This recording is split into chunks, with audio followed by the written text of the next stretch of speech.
Hi everybody, so today you find me out on another walk. I'm just following on from my last video up at Chanctonbury, labelled Mysteries and Histories of Chanctonbury.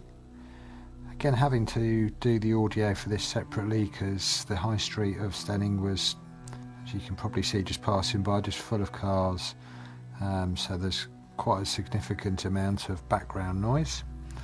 I hope the audio quality is going to be okay.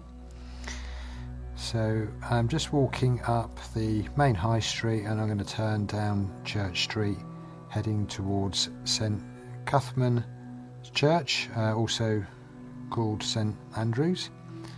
This is the oldest part of the village. If you're not familiar with the area, Steyning is a village near Bramber, and Bramber was a old port. It's now located on the River Arun, but the river has now silted up and changed in its curves. It's no longer near the sea. However, it is fed by the ocean at Shoreham, so this would have been a significant port area. The reason for me filming here, as I've probably said in the last video, is that I knew that Aleister Crowley had been in this area, and it was around the time that he owned Belskane House up in Scotland and used to come down here to visit a friend, Victor Nurberg, and I was just interested to find out where this man had been staying in Sussex. He eventually died in Sussex in Hastings, and his body was burnt and then taken over to America and scattered or buried in a garden. So doing the research, I found out that Vine Cottage is where he had been staying, and I myself had gone to school in Steyning, so I thought I was pretty familiar with the area, but this street here is one of the oldest streets in Steyning, one of the original ones, and as you can see from the buildings, everything looks very old and built quite traditionally out of brick and flint. And just coming up upon the house now, it's the house with all of the dormer windows on the top, fairly inconspicuous, but if this was visited by Aleister Crowley, it would have been a place where lots of satanic rituals would have been carried out. If you're watching this video, you probably know who Aleister Crowley is. He formed the Church of Thelema and also the cult of OTO. He was also a friend of Winston Churchill and helped create the V for Victory symbol that was significant in World War II. So just heading down now to the church. Might be able to see that there in the distance. In doing this research, I came across a website which brought to light to me something that I wasn't aware of previously, and that is that when they were doing refurbishments on this church, they were taking up some of the steps coming into the church, and when they removed one of the steps, they found that the bottom of the step was significantly carved. So this then came about them looking into the sort of old myths of Steyning, and the name Steyning supposedly means people of the stones, which is a little bit odd, seeing as there isn't anything particularly stone-like in this area. As you can see, it's quite a pretty church, so it wasn't a bad visit I had to make. So the story is that the builder of the church, St Cuthman, he took a stone from somewhere high, The nearest high area around here is Chanctonbury Ring. This was also visited by Aleister Crowley, who said that it was a place of dark and powerful magic. So this all sort of interconnects together. As we're coming up here, again, didn't realise that this existed, but there is a statue of St Cuthman opposite the church, and he is standing on the Steyning stone.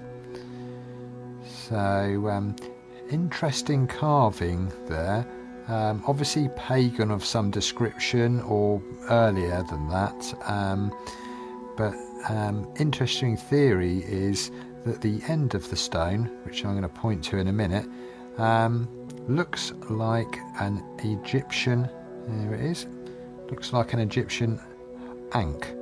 And if you're not sure what an ankh is, I'm just going to insert a picture here so you can see the shape fully formed. The ankh is a symbol of life in Egypt, and also marks the passing of life. It would often be put on a pharaoh's tomb. This is a reconstruction of the stone, supposing what the stone would have looked like before the ends had either been removed or worn away through erosion. So found that quite interesting. So what I'm going to take you to now is the church, and I'm just pointing up there to Chanctonbury Ring. You can see it's not far away from this and is somewhere up high nearby. So yeah, going to take you into the church now. Interestingly, just down to the south of the church is the museum, and you kind of thought that this would be in the museum, but it's not. It's just inconspicuously stored in the lobby of the church. And when I went to the museum, the people in the church hadn't even really sort of heard about it, or any of these sort of stories related to it. So found that again sort of quite interesting. It's not in everybody's sort of common knowledge, this story. So the one of the sort of things that people are saying is that Chanctonbury Ring may have been a stone circle, a bit like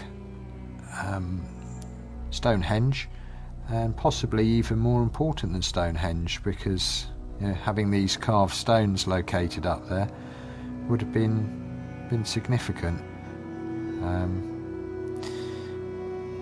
It's the entrance to the church. I'll take you in there because again, more interesting things in there to see as well. So just that's a closer picture up of it. There is a Christian cross in the centre of it, but this has been carved deeper than the other carvings, so we think that that is something that has been put on afterwards to give it Christian significance.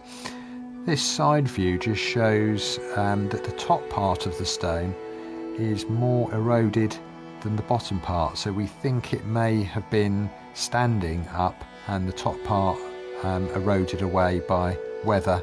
But if that is the case, it would have been there for a significant amount of time before it was removed from there and taken down and put into a church.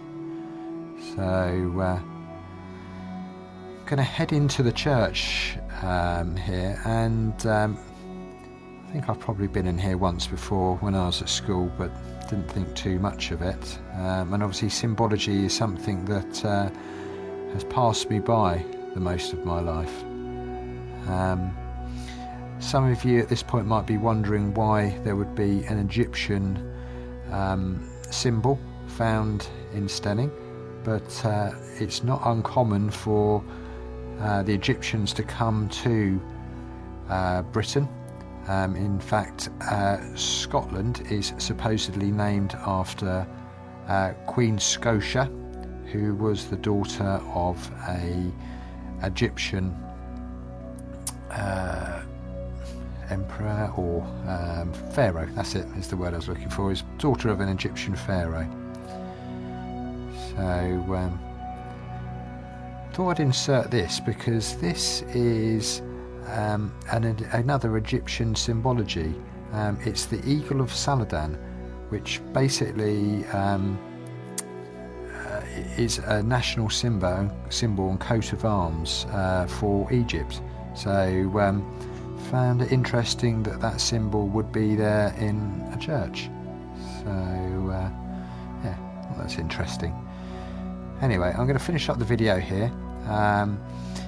Please comment below if you've got any questions. I'd be quite happy to discuss some of these theories with you. And as Napoleon very famously once said, history is a lie agreed upon. So as much as some of this may go against the traditional history of Steyning, it's asking a question, and thought it would be interesting to put these theories across in one of my videos. If you have enjoyed this, if you could like and subscribe, it will help me to make videos like this one in the future.